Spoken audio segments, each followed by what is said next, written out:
Marcus Harrison's world shattered in a single scream of metal. The private jet lurched, alarms blaring, glass cracking, engines roaring. He grabbed the armrest, his knuckles white, shouting over the chaos, "Ava, hold on." But before she could answer, the world exploded in light and silence. When he opened his eyes, the world was blurry white. A hospital room, beeping machines. Pain. His chest burned, his head felt split in two. A nurse rushed in. "You're awake, don't move, sir. You've been in an accident." He groaned, trying to speak. "Where's my wife?" The nurse hesitated. "She's outside. She's been here every day." Moments later, the door swung open and Ava ran in. Her face, pale from sleepless nights, lit up with tears of relief. "Marcus, oh, thank God you're awake." She reached for his hand, trembling. He stared at her, confused. "Who are you?" The words fell like ice between them. Ava froze, her smile fading. "What did you say?" He pulled his hand back slightly, eyes narrowing. "I don't know you." Doctors came rushing in as Ava stood there, the floor beneath her seeming to collapse. The man who had once sworn to love her forever now looked at her like a stranger. Later that day, the doctor's words echoed in her ears. "Mr. Harrison has severe memory loss due to head trauma. He may not remember anything from the past 5 years. His mind needs time." Ava whispered, "He doesn't even remember me." The doctor sighed softly. "I'm sorry, sometimes memory returns, sometimes it doesn't." Outside the hospital, reporters crowded the gates. "Billionaire CEO survives private jet crash." Cameras flashed as Ava walked past silently, holding back tears. She had everything: love, happiness, a home built with him, and in one night it was gone. Inside, Marcus was silent, staring out the window at the rain. His assistant, Clara, entered with a tablet. "Sir, the board is already asking about your condition. I can handle things until you're ready." He nodded absently. "Who was that woman?" Clara hesitated. "Just someone who claims to be your wife. There's no record of her in your company files." "Strange," Marcus murmured. "She looked so sad." Clara gave a sympathetic smile. "People get desperate around billionaires. Don't worry, I'll make sure no one takes advantage of you." That night, Ava sat outside the hospital in the rain, clutching her wedding ring. Her heart screamed to give up, but her soul whispered, "No, you promised." She whispered to herself, "Then I'll make you fall in love with me again." 2 weeks later, Marcus was discharged. He returned to his mansion, now filled with faces he didn't recognize, his own reflection among them. Reporters hounded him, business partners sent gifts, and Clara stayed by his side, efficient and careful. But something was missing. Every time he closed his eyes, a woman's laughter echoed faintly in his mind. Meanwhile, Ava watched from afar. She refused to force herself into his world. Instead, she found a way in through the Harrison Foundation, his charity organization. She applied as a volunteer under her maiden name, Ava Monroe. On her first day, she found herself organizing an event for orphaned children. She smiled faintly as she arranged the decorations, the same kind Marcus once helped her pick out years ago. Midway through the event, she heard a familiar voice behind her. "These colors, they seem familiar." She turned. It was him, Marcus, wearing a tailored suit surrounded by security. Her breath caught. "Mr. Harrison," she greeted softly, forcing calm. He studied her face for a long moment. "Have we met?" She shook her head gently. "I don't think so, sir." He nodded slowly, though his gaze lingered. "Strange, you remind me of someone." For a moment their eyes met and time froze. A flicker of recognition passed across his face, then vanished. Clara appeared, breaking the spell. "Sir, we need to move." That night Marcus couldn't sleep. The sound of her voice replayed in his mind, soft and trembling. Who was she? Why did his heart race when he looked at her? Days turned into weeks. Ava continued volunteering quietly, always keeping her distance, though every time Marcus appeared, their eyes found each other. He began asking for her to assist with more tasks, curious without understanding why. One afternoon, as they reviewed charity reports, he asked, "You have a way with children. Have you worked with us before?" Ava smiled faintly. "Not exactly, but I believe in what your foundation stands for." He looked at her, intrigued. "You speak like someone who's seen the world break and still believes it can be fixed." Her eyes softened, "Maybe because I've lost something worth fighting for." He tilted his head, "Someone." Her lips trembled, "Yes." Marcus looked down at the papers, his voice quiet. "Sometimes I wonder if I've lost someone too. Every night I feel like I'm missing a piece of myself." Ava blinked back tears. "Maybe one day you'll remember." He met her gaze again, and for a moment the world seemed to hold its breath. Then Clara entered, breaking the silence. "Sir, the meeting's ready." After they left, Ava wiped her tears and whispered, "You're still in there, Marcus. I just have to reach you." That evening, Marcus found himself walking near the gardens outside his mansion. He saw a swing set, a small one tucked between the roses. Something inside him twisted.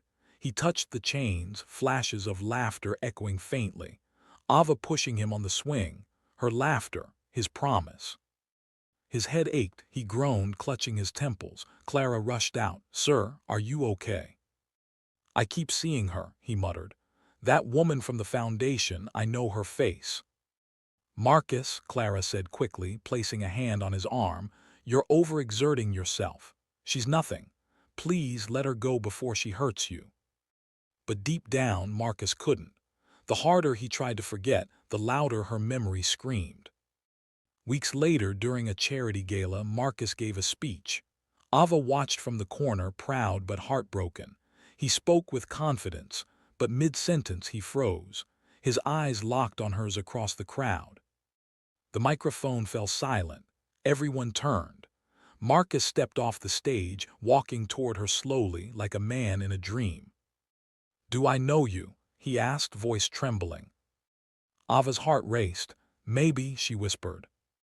His hand reached for hers, just as flashes of their wedding day flickered in his mind. Her veil, her tears, the words, "I'll never forget you." He gasped, holding his head. Security rushed forward. Clara shouted, "Stay away from him." Ava stepped back, tears streaming. "It's okay, don't force it, just breathe." Marcus collapsed into a chair, shaking. "Why do I see you everywhere?" Ava's voice broke. "Because your heart remembers, even if your mind doesn't."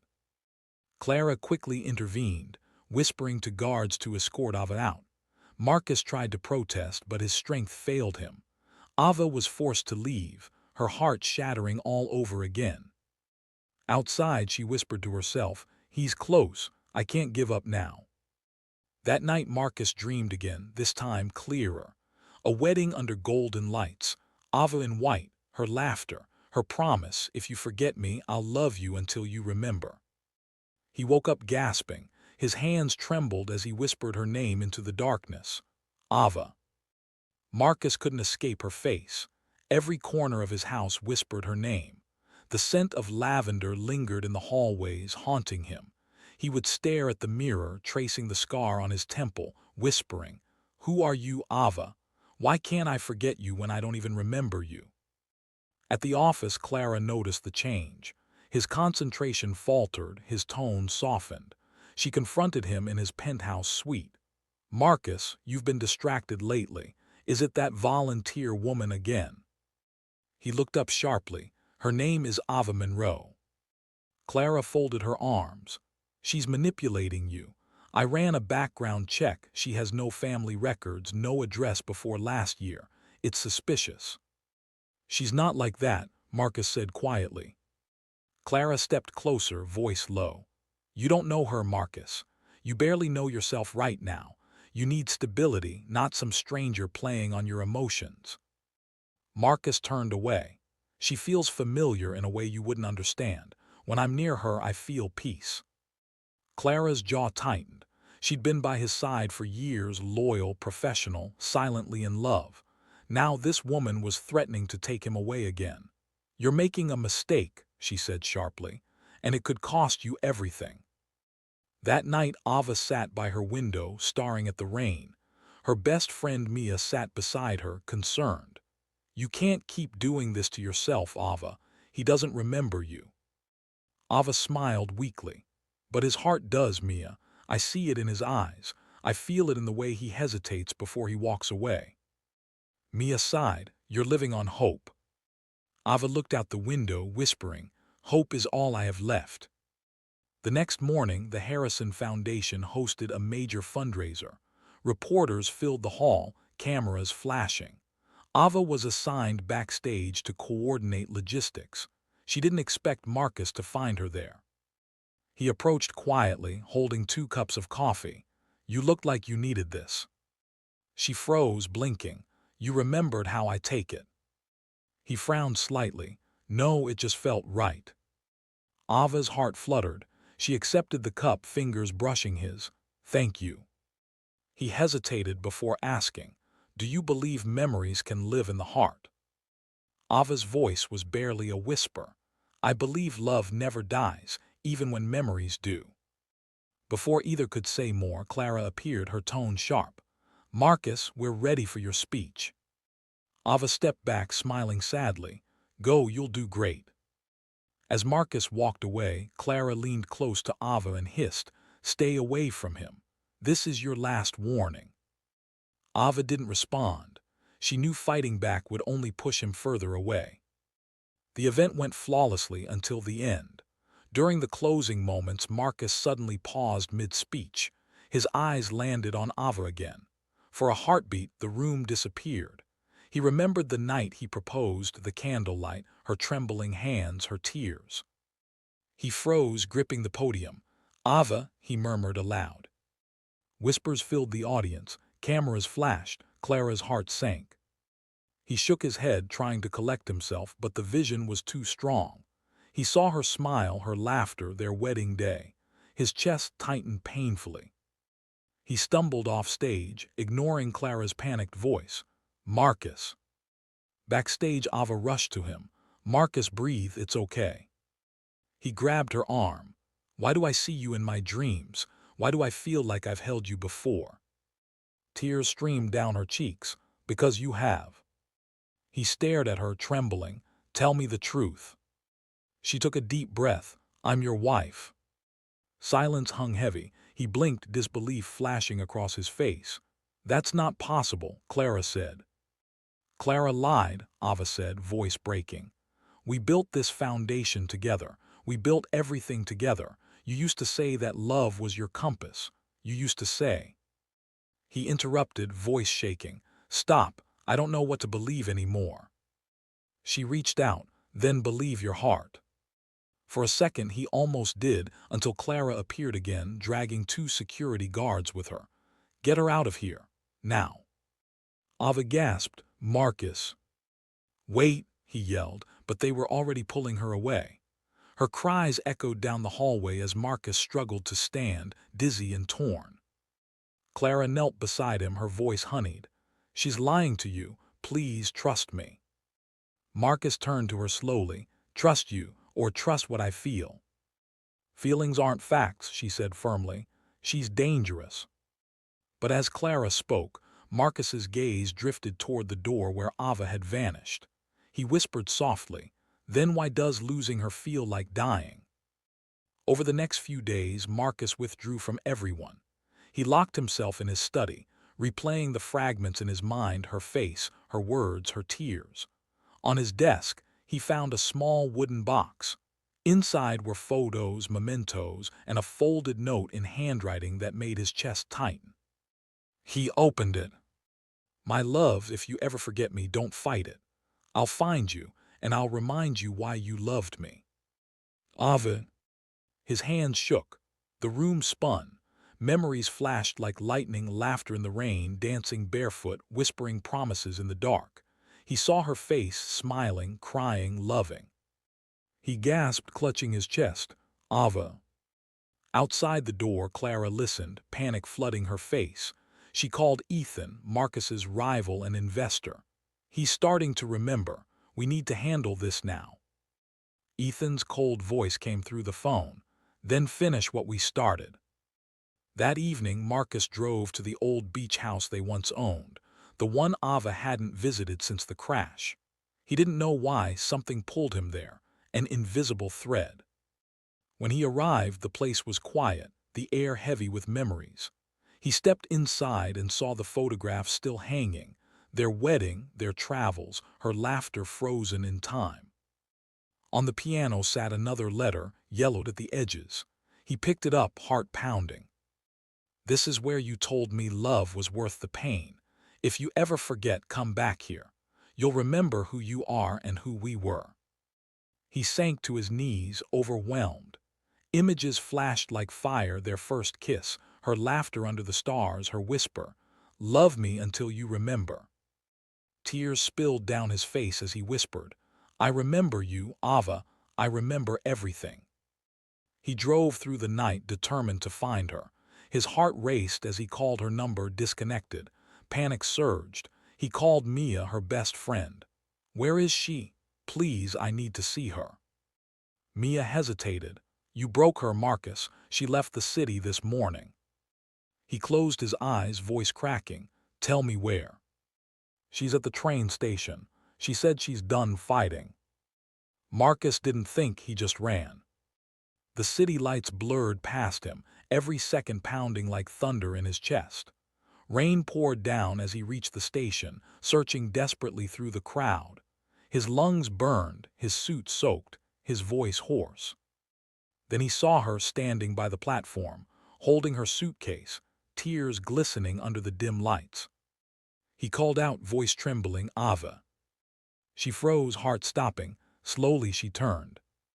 Marcus stood there, drenched, eyes red, breathing hard but smiling. Rain poured over the city as Marcus stood frozen at the station, his chest rising and falling. "Ava," he called again, voice breaking. She turned slowly, disbelief washing over her. "Marcus." He nodded, stepping closer, his hair drenched, suit clinging to him. "It's me," he said softly. "I remember." She shook her head, tears streaming. "Don't say that just to stop me from leaving." He reached into his pocket and pulled out the worn letter she'd written him years ago, the one he'd kept even when he didn't remember why. The paper trembled in his hand. "You wrote this. You said if I ever forgot, you remind me. You did. Every moment, every look, every word, you brought me back." Ava covered her mouth, overwhelmed. You really remember." He smiled through his tears. "I remember everything. Our wedding, the swing in the garden, the night I told you that if I ever forgot, you should love me until I remembered." He took another step, voice breaking. "And you did. You never gave up on me." Ava let out a shaky laugh. "I tried to, but my heart wouldn't let me." He took her hands gently. "Then don't ever let go again." They stood there, rain washing away months of pain and confusion. Around them, people hurried by, but the world felt still.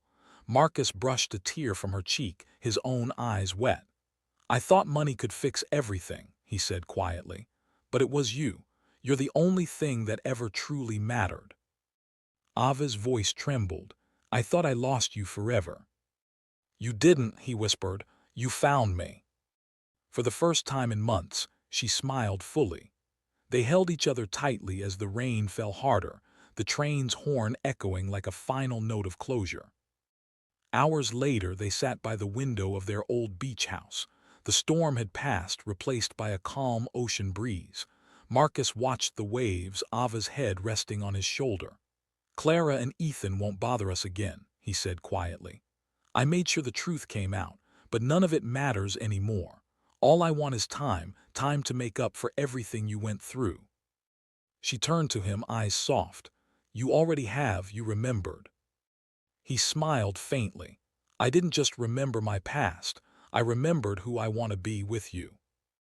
They sat in silence, the sound of the ocean steady and forgiving. After a while, Marcus reached for her hand again.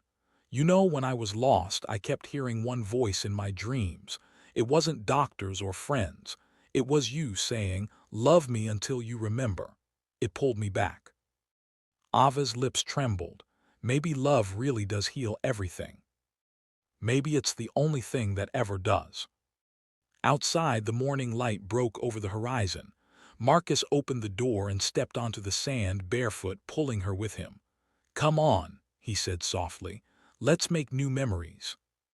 They walked along the water's edge, fingers entwined. Each wave washed away the distance that had separated them. Every glance was a reminder that love, true love, wasn't fragile after all. As the sun rose, Marcus turned to her with a smile. "If I ever forget again." Ava laughed through her tears. "Don't you dare." He grinned. "Then you'll just have to remind me." She leaned against him, and for a long moment neither spoke. The sound of the sea was enough. A few days later, they hosted a quiet celebration at the foundation. Staff, friends, and volunteers filled the hall, clapping as Marcus stood beside Ava. "I owe everything to this woman," he told the crowd. "When I lost my memory, I lost myself. But her love didn't stop at my forgetting. It became the map that led me home." The audience cheered. Ava smiled, her eyes glistening as he turned toward her. "This foundation began with love," he continued. "And it'll keep running on love, for people who have lost their way, for those who need to remember who they are." When the applause faded, he whispered to her, "Let's keep building this life, brick by brick, memory by memory." She nodded, "Always." As the music swelled, the video montage of their journey played on the big screen, images of the crash, the struggle, the rediscovery. It ended with a single line in golden text across the screen. "Real love doesn't fade, it remembers." The audience rose in quiet applause. Marcus turned toward the camera, smiling softly, his arm around Ava. "If you've ever believed that love can find its way back," he said gently, "then don't forget to like this video, subscribe, and share it with someone who still believes in forever. Because sometimes, all we need is a story to remind us that love, real love, never forgets." Ava smiled at him, whispering, "You always were good with words." He chuckled, "Maybe because I learned them from you." The camera panned out as they stepped outside together. The sun painted the sky gold, waves breaking softly against the shore. Their laughter echoed faintly over the sound of the sea as the narrator's voice closed the story. He lost his memory, but her love remembered for both of them. Because true love doesn't need a perfect mind, it just needs a faithful heart. If you believe in love that never forgets, hit the like button. Comment below, would you wait for someone who forgot you? Subscribe for more emotional billionaire love story on Golden Love Stories.